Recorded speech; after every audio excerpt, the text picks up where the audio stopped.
As 10 piores contratações da história da Premier League. Alguns que prometeram e não entregaram, outros que não prometeram e entregaram menos ainda.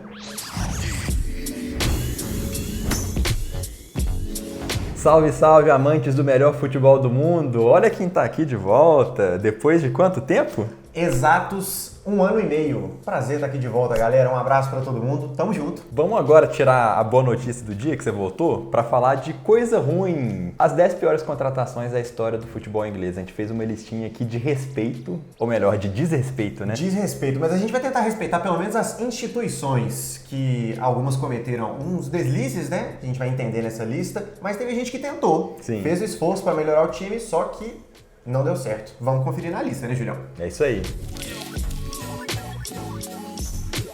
Na posição de número 10 temos Aquilani, um cara que eu, torcedor do Liverpool, tenho zero saudades. E o curioso, é que ele veio da Roma e ele teve um histórico de lesões muito grande no futebol italiano, mas mesmo assim o Liverpool quis apostar nele, E chegou para substituir quem? Xabi Alonso. Difícil missão, né? E é muito complicado que torcedores queriam que ele fosse Xabi Alonso e não permitiram que ele tentasse ser o Aquilani.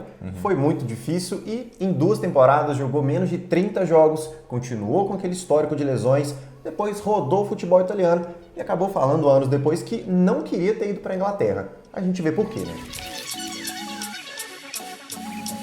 No 9º lugar está Jack Rodwell, nome já conhecido do futebol inglês, jogou muita bola no Everton, vendido para o Manchester City, onde não jogou praticamente nada, uma geração estranha do City. Depois ele foi para o Sunderland, a gente vai lembrar dele naquela série, né, Julião? Sunderland Till I Die.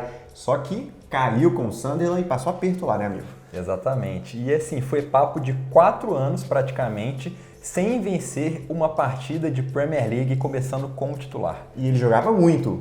Ele era um meia mais defensivo, inglês, uma jovem promessa da Inglaterra, com muito talento, tanto é que se destacou no Everton. Sim. Só que aí foi para um time grande, foi pro City? Era time grande na época? Eu não sei. Fica a dúvida. Fica a dúvida aí nos comentários. Não rendeu, foi pro Sunderland, caiu e aí não teve jeito, E uma curiosidade sobre ele, que foi até abordada na série, que você falou da Netflix, é que assim, quando o Sunderland caiu, a diretoria teve que cortar gastos, Porque, você eliminou uma receita muito grande, que é jogar a Premier League, São várias cifras de direitos parte do rebaixamento, em todas as ligas. E aí eles conseguiram reduzir o salário de todo mundo, menos Jack Rodwell, que se negou a cortar o seu salário. Continuou ganhando uma cifra gigantesca por semana, não abriu mão. O torcedor do Sunderland tem zero saudades. Ele que agora está no Sheffield Wednesday.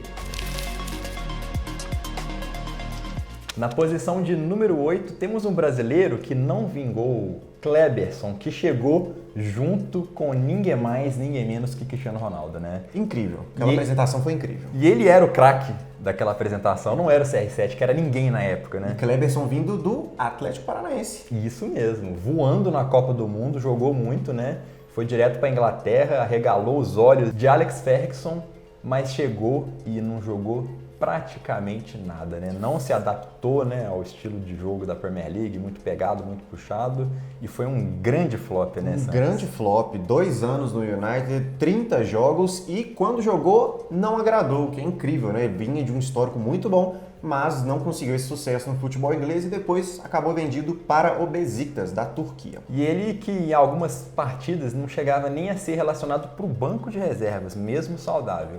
Então dava para ver que realmente não deu certo. Não deu certo, bola para frente.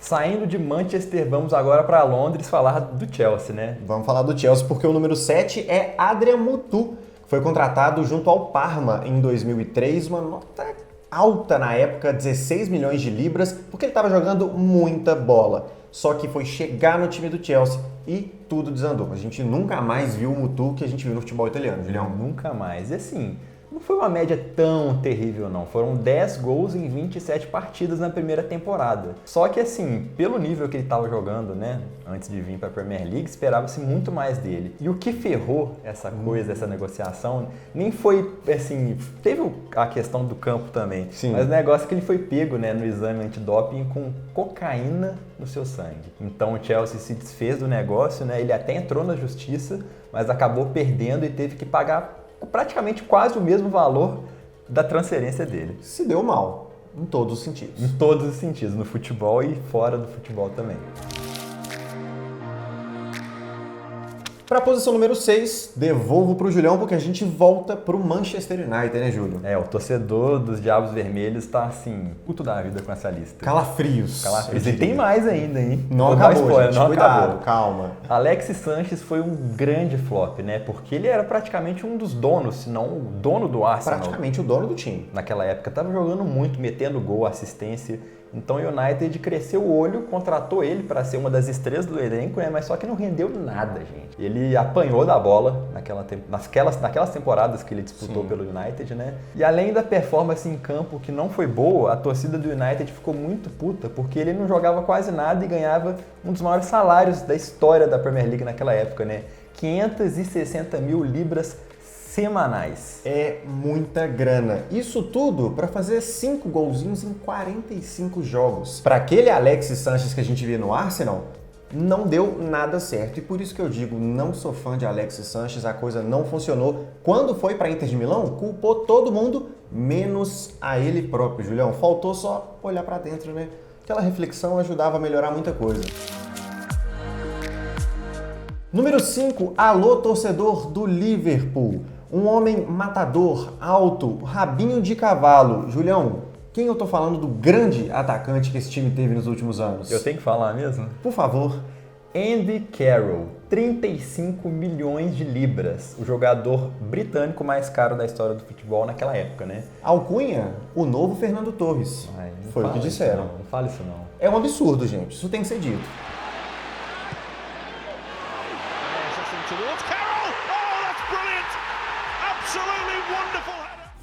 Esse era Andy Carroll, de boas atuações por West Ham e Newcastle, Julião, mas no Liverpool não deu jogo. Foram apenas 11 gols em 58 jogos, né? Uma média muito porca para um atacante, principalmente de um cara que se esperava muito, né? Na minha opinião, uma das quantias mais mal gastas da história da Premier League, né? Zero saudades, ele tentou ser o novo Torres, né? E chegou o Suárez junto naquela transferência, né? Mais barato e com... Nossa, custo-benefício. Tem nem o que dizer. Quarta posição com outro integrante do Chelsea, né? Então, passo a bola para você. Rapaz, Andriy Shevchenko, um dos maiores atacantes do futebol para quem acompanhava aquela virada dos anos 90 para os anos 2000. Já naquela descendente da carreira, chegou no Chelsea lá em 2006, quase 31 milhões de libras. Hoje parece pouco, na época era muita grana. Só que, Julião, ele tinha um problema de se adaptar no futebol inglês, depois de muito sucesso na Itália, e tinha concorrência com um garotinho chamado Didier Drogba. Só isso. Começava a dar os primeiros passos ali com a camisa do Chelsea. O Shevchenko não conseguiu se adaptar, a concorrência fica ainda mais difícil, né, amigo? 9 golzinhos em 48 partidas, né? Não rendeu, não foi nem assim a sombra do que o Shevchenko do Milan era, né? Tanto é que foi emprestado, né, durante esse período, né? Foi emprestado para o Milan. E um outro detalhe interessante, quando o Chelsea chegou na final da Champions, 2007 e 2008, Shevchenko fazia parte do elenco e não foi nem relacionado para aquele jogo. Terceiro lugar, começando o pódio dessa nossa lista, não precisamos nem de números, Julião, um flop duplo, Juan Sebastián Veron. E aí você que está nos assistindo, comenta aqui onde você acha que ele foi pior, no Chelsea ou no United, ô Julião? Primeiro chegou, né, a primeira experiência dele na Premier League foi no United, ele chegou da Lazio, né, tinha ganhado tudo na Lazio. Jogou demais, campeonato italiano, Copa, etc. E aí chegou no United para fazer um trio ali de meio campistas, com Roy Keane e Paul Scholes. E assim, tinha tudo para ser um timaço. O hype era gigantesco naquela época, né? Só que ele não conseguiu jogar. Uma curiosidade dessa passagem é que a barreira linguística incomodou demais, né? Ele não conseguia entender o que o Ferguson falava. E o escocês já é um pouco mais difícil de entender do que o inglês britânico, né? Passou aperto. E jogadores sul-americanos, quando existe esse tipo de acontecimento, geralmente é com eles, coitados. Sofrem muito com o idioma. E depois foi para onde? Foi pro Chelsea. Arrumou o quê? Nada. O cara ficou ali 3 anos no futebol inglês, 2 clubes, não lembro de ter ganhado títulos, 0 sucesso. Nossa medalha de prata ficou com um Zé Ninguém chamado Bebê. Os torcedores do United vão lembrar ali por volta de 2010, né? E o interessante desse caso, tipo assim, o cara há meses atrás jogou um campeonato de 100 tetos. Ele passava por perrengues financeiros naquela época, né? Depois jogou a terceira divisão de Portugal. E assim, foi um achado do Carlos Queiroz, que era o assistente técnico do Ferguson na época, né? O Ferguson não viu nenhum material do jogador. Confiou no seu assistente. É grupo, né? A comissão técnica unida. Ficou com preguiça de assistir o DVD ali do Bebê, né? E tanto é que não arrumou nada, né, Sanches? Nada. 75 minutinhos como jogador profissional, alguns empréstimos ao longo da carreira e tanto que muita gente não vai saber quem é o Bebê e tá tudo bem, porque ele não fez por onde, infelizmente. Ferguson foi enganado e ele acabou saindo depois do time do United para o esquecimento. Finalmente chegamos ao campeão, o campeão dos campeões, dos maiores campeões de enganação de todos os tempos, Julião. A Lidiá, amigos, se vocês não conhecem, foi um suposto jogador nos anos 90, se passou por sobrinho do George Weah, que ganhou bola de ouro também nos anos 90 e conseguiu uma entrevistinha, uma oportunidade no Southampton, Julião, passando um trote para o treinador. Simples, gente. Ele passou um trote para o técnico do Southampton por meio de um amigo de faculdade e conseguiu ser jogador. Ele entrou em campo na Premier League, Júlio. O amigo dele de faculdade imitou o George Weah, falando assim, pô, tem um sobrinho aqui, um jovem promessa que já jogou no PSG. Jogador de seleção. Jogador de seleção senegalês e tal. E, pô, dá uma chance aí pro cara no Southampton e tal. Aí o técnico na época, né, acreditou. Pô, parente de George Weah, por que não? E ele jogou. Ele jogou Premier League. Em uma partida, o Letizia, que foi talvez o grande craque da história do Southampton, se machucou, né, no primeiro tempo. Ele entrou, gente, no primeiro tempo. No lugar do Letizia. Tranquilo. Até aí tudo bem, como diria o meme. Teve até eu vou tentar achar esse lance, vou tentar colocar para vocês assistirem. Ele chega pela ponta direita, se infiltra, dá um chute potente e o goleiro se palma para escanteio. Teoricamente um profissional. Foi o grande momento da carreira do moleque, velho. Que se passava de moleque, né? Mas a gente vai explicar que não era isso. Ele foi tão mal nessa partida que depois, no segundo tempo, o técnico substituiu ele. Ele entrou no primeiro tempo e saiu no segundo. Não deve ter jogado 40 minutos no jogo todo. E aí descobriram que era um impostor. Ele tinha, na verdade, ele não era uma jovem promessa coisa nenhuma. Ele tinha 32 anos de idade. Uma velha promessa. Não estava no momento dele, né? Ele era um cachorro velho que enganou todo mundo, enganou o Southampton, a Premier League, e teve o seu grande sonho realizado, né? Era um peladeiro de jogador de time de futebol amador e conseguiu jogar os minutinhos de Premier League. É isso aí então, pessoal. Espero que vocês tenham gostado da nossa lista, o nosso top 10 piores contratações da história da Premier League. Se faltou algum nome, bota aí nos comentários que a gente pode voltar com a parte 2, né, Sanches? Coloca aí, porque tem muita gente que passou vergonha na Premier League, meus amigos. E vale a pena a gente tirar sarro com eles também.